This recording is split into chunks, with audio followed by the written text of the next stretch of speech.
क्या आप भी स्टॉक मार्केट में इन्वेस्ट करना चाहते हैं लेकिन बड़े बड़े वर्ड्स से डरते हैं? फिकर नॉट।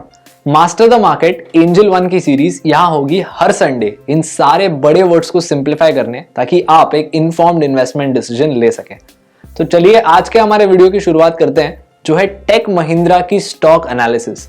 लेकिन शुरुआत करने से पहले हमारे YouTube चैनल को सब्सक्राइब करना ना भूलें और बेल आइकन दबा लें so that you never miss an update from us. देखो, मार्केट में टेक स्टॉक्स की बहुत बातें की जाती है, एंड क्यों नहीं, क्योंकि ये बिजनेसेस जो होते हैं ये बहुत स्केलेबल होते हैं और अच्छा खासा कैश भी जनरेट कर पाते हैं। तो चलिए आज ऐसे एक बहुत पॉपुलर टेक स्टॉक की बात करते हैं जिसके नाम में ही टेक है, जो है टेक महिंद्रा। टेक महिंद्रा जो है वो एक कोर IT बिजनेस है। वो ऐसे सर्विसेज प्रोवाइड करता है जैसे data analytics, cloud computing, digital infrastructure etcetera.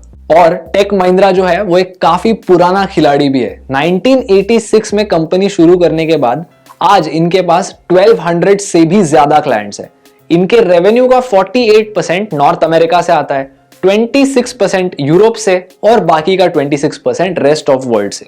अब अगर हम बात करें फाइनेंशियल्स की, तो पिछले 5 सालों में टेक महिंद्रा का प्रॉफिट ग्रोथ 15% पर एनम से ग्रो हुआ है। लेकिन ये ग्रोथ पिछले 3 सालों में थोड़ा स्लो हो गया at 9% per annum. This is mainly because जो फाइनेंशियल ईयर 19 था वो IT कंपनीज के लिए बहुत अच्छा था। लेकिन अगर आप सेल्स के कंटेक्स्ट में देखो तो टेक महिंद्रा पिछले 5 सालों में 9% पर एनम पे सेल्स ग्रो कर पाई है और वो पिछले 3 सालों में भी ये मेंटेन कर रही है। सबसे रीसेंट रिजल्ट्स के हिसाब से टेक महिंद्रा के सेल्स ऑल टाइम हाई थे एट 46,646 करोड़। इसमें से 5,566 करोड़ का नेट प्रॉफिट था। कंपनी ने कंसिस्टेंटली पिछले 10 सालों में 20% का रिटर्न ऑन इक्विटी मेंटेन किया है, और ऐसा परफॉर्मेंस जनरेट करने के बाद भी टेक महिंद्रा का करंट वैल्यूएशन सिर्फ 18 टाइम्स प्राइस टू अर्निंग्स का है। अब इवन दो ये वैल्यूएशन अट्रैक्टिव है, आपने एक बात याद रखनी है कि ये चीप वैल्यूएशन टेक बिजनेस में इसीलिए है क्योंकि रीसेंट परफॉर्मेंस थोड़ा स्लो हो गया था। तो जैसे मार्केट में परफॉर्मेंस दिखता है वैसे ही वो चीज स्टॉक प्राइस में रिफ्लेक्ट होती है। लेकिन यहां पर एक बोनस भी है। कंपनी का जो डिविडेंड यील्ड है that is 1.4% of the stock price, which is a very healthy dividend yield. Along with that company net debt free है, एंड उसके साथ इनका डिविडेंड पे आउट रेशियो 60% है। मतलब ये अपने प्रॉफिट्स का एटलीस्ट 60% आपको देते हैं एज अ डिविडेंड।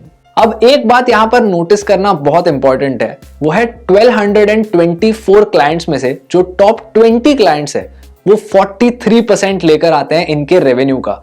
मतलब ये सारे बहुत मेजर बड़े बिजनेसेस हैं और बाकी सब रिलेटिवली छोटे हैं। तो अगर इन क्लाइंट्स में से कोई निकल जाता है तो that means a problem for the company. तो हम ऐसा बोल सकते हैं कि Tech Mahindra is a good stock, but इसके जो पीयर्स है इनको भी इग्नोर नहीं करना चाहिए क्योंकि वहां पर हमको शायद ज्यादा ग्रोथ भी देखने मिल सकता है। बट आपको क्या लगता है, is Tech Mahindra good stock to buy? Comments में हमें बताइए। और ये रहा हमारा video on Tech Mahindra stock analysis. If you enjoyed learning with us, don't forget to like the video, subscribe to our YouTube channel and hit the bell icon to never miss an update from us.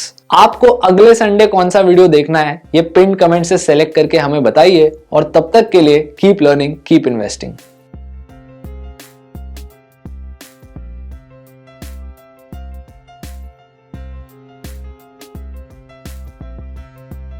Investments in securities market are subject to market risks. Read all the related documents carefully before investing.